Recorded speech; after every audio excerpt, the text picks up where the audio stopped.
अन्य समाचाરની વાત કરીએ તો ગીર સોમનાથના ઉનાના ખાપટ ગામે વનરાણીઓના ધામા એક સાથે 4 સિંહણોના ધામા મોડી રાત્રે ગામમાં લટાર મારતા દ્રશ્યો કેદ થયા છે। જો કે ખાપટ ગામે અવારનવાર સિંહોના ધામા રહેતા હોય છે, ત્યારે સતત સિંહોના આંટા ફેરાથી ગામમાં ભયનો માહોલ છે।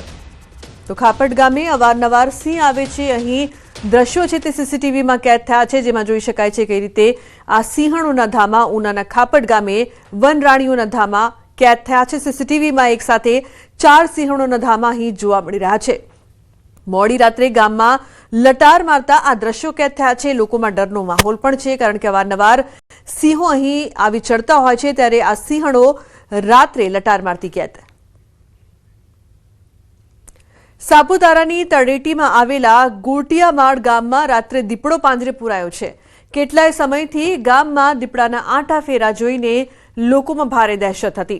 દીપડો પાંજરે પુરાતા ગોટિયામાળ ગામમાં લોકોએ રાહત અનુભવી છે। ગત રોજ સુબીર તાલુકાના દહેર ગામમાં દીપડાએ 5 વર્ષીય બાળકીનો શિકાર કર્યો હતો, તો આખરે દહેશત પાંજરે પુરાઈ। બીજી તરફ મધ્યપ્રદેશના મંડલા જિલ્લામાં રખડતા ઢોરનો આતંક સામે આવ્યો છે। 2 આંખલા વચ્ચે લડાઈ બાદ એક આંખલો જનરલ સ્ટોરમાં ઘૂસ્યો। એક આંખલો કાઉન્ટર કૂદીને દુકાનમાં ઘૂસ્યો હતો। દુકાનમાં હાજર લોકોમાં અફરાતફરી મચી હતી। એક દુકાનદાર જીવ બચાવવા કૂદીને બહાર નીકળી ગયો હતો, જ્યારે અન્ય એક વ્યક્તિ આંખલા સાથે દુકાનમાં ફસાયો હતો। દુકાનદારનો જીવ અદ્ધર થઈ ગયો હતો, તો આંખલાને દુકાનના બહાર કાઢવા ભારે જહેમત ઉઠાવી સમગ્ર ઘટનાના સીસીટીવી પણ સામે આવ્યા છે।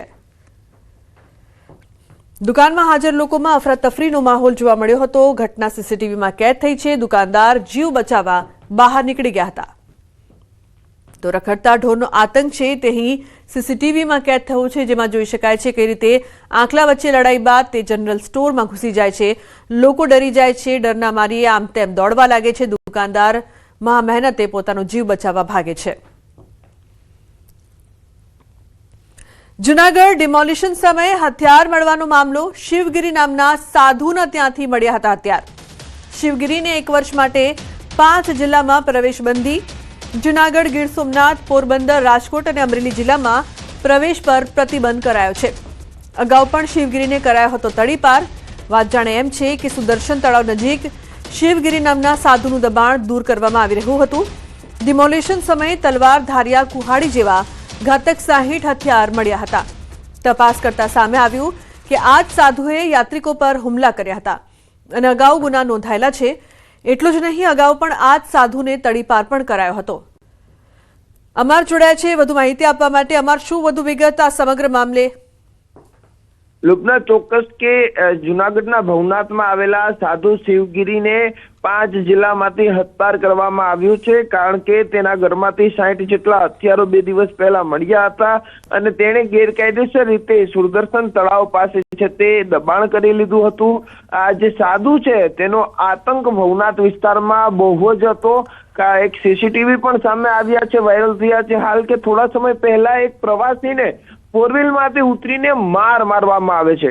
આ સાધુ સામે અનેક ગુનાઓ પણ નોંધાયા। ભવનાથ વિસ્તારમાં ન્યુસન્સ તરીકે ઓળખાતો હતો, જ્યારે હાલ તો પોલીસે તેની પ્રાંત અધિકારી એસડીએમ ને છે તે માહિતી આપી હતી। તેની માહિતી ચેક કરતા અગાઉ પણ તેની સામે ગુના હતા અને હાલ તેને જૂનાગઢ, ગીર સોમનાથ, પોરબંદર, રાજકોટ અને અમરેલી જિલ્લામાંથી 1 વર્ષ માટે હથપાર કરવામાં આવ્યો છે। લુબના જી બિલકુલ, અમાર આભાર આ સમગ્ર માહિતી બદલ।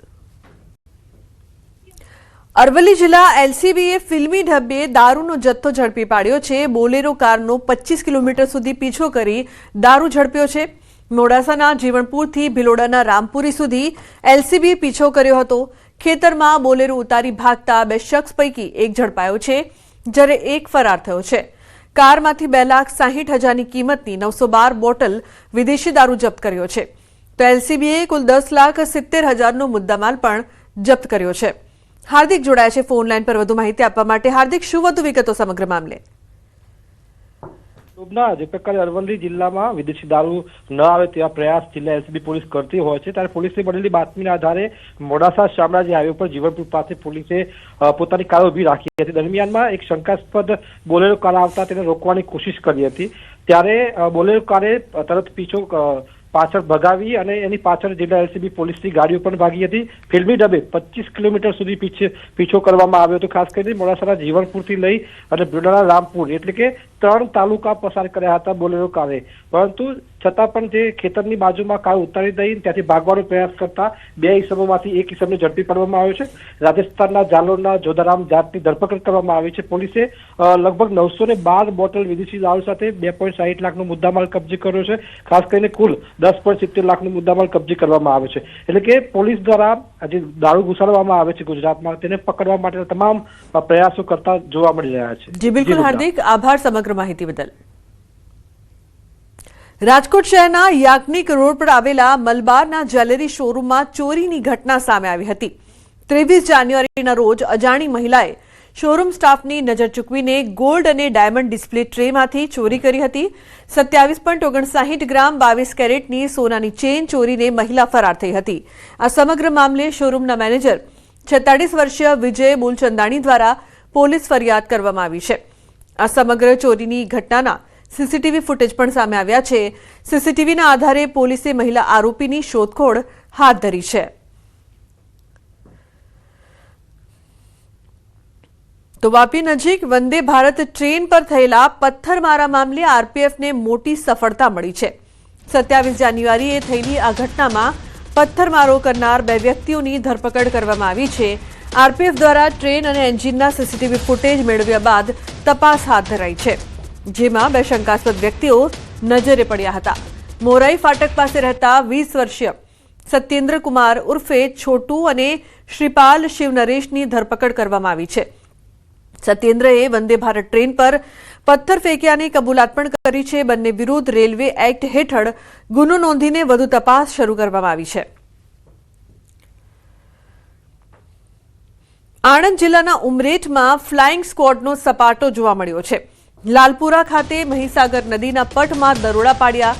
ગાંધીનગરની ફ્લાઇંગ સ્ક્વોડે ભૂમાફિયાઓ સામે કાર્યવાહી હાથ ધરી છે.